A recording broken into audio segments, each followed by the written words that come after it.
I feel good. I feel good. I'm enjoying my time here. I'm enjoying my time. We've been hanging out a little bit and checking out the city, and I'm enjoying myself.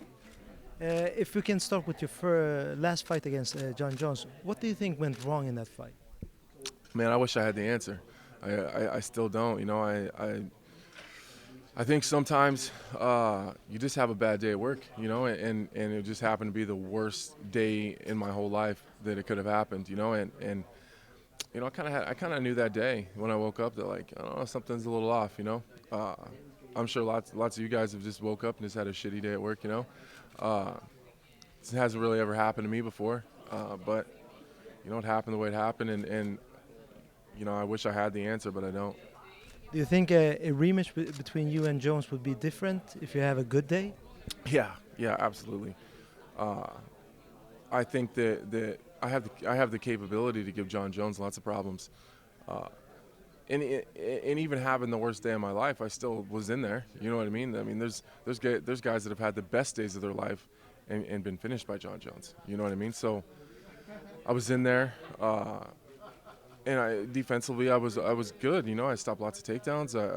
He didn't. I don't think he walked through me. He definitely won. Handedly. I mean, there was no doubt who won that fight, but I was there, and I think we run that back, and I don't do whatever I did. I think it's a different fight. You took this fight quite quick after your loss against John Jones, and some interviews you were not sure if you could take this fight. And do you think you did the right decision to take a fight that quick after John Jones' fight? The only holdup from taking the fight had nothing to do with the fight. I train 8 hours from where I live. I have three kids under 7. So I'm not one of these dads who's just cool, just in and out and not involved. Like I'm really involved in my kids' lives. Like we spend every second together. So the hesitation was leaving my family again. And knowing that I only had about 2 weeks home after a 10-week training camp. I had 2 weeks home, and then and I'd have to leave again, and I didn't want to do that. That's where the hesitation was. It had nothing to do with the fight or how I felt, or and I told Ariel that. But I also said that after 2 or 3 weeks that I would feel better about it, and that I would work it out in my own head, and I did, and training camp went great. It was just as good as the one I had for John. I didn't have a bunch of time off, so I didn't get out of shape or get fat or my timing was still on. I was still sharp, so it ended up working out really well.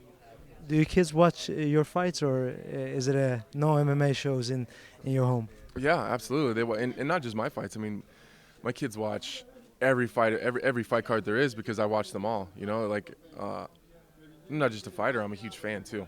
So I watch every single card. I watch every single pay-per-view. Most of and all the big promotions. I watch them all. And my kids just hang out with me and we watch it. I know a lot of fighters don't let their kids watch, but it's what I do for a living. It's how I support them. It's how I keep a roof over their head. So I don't want to hide that from them. And they don't connect conflict with fighting. So they don't understand that like people that are angry and get mad at each other fight. Like fighting is just what I do. It's my job. And I'd like to keep it that way. I don't want them to ever think of it as a negative thing. And now to Alex, what do you see Alex as a fighter? I think he, I think he's a legend of the 205-pound division. And he's not one of the legends that's on his way out. I don't.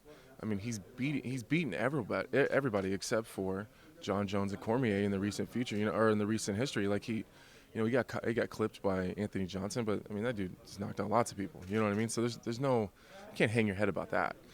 So I'm just excited to be able to be one of those guys that are mentioned with him. You know what I mean? When I was coming up, he was the dude. And I've always been impressed with him. I love his style. I love his movement. He's like a big guy that fights like a small guy. Man, I like it.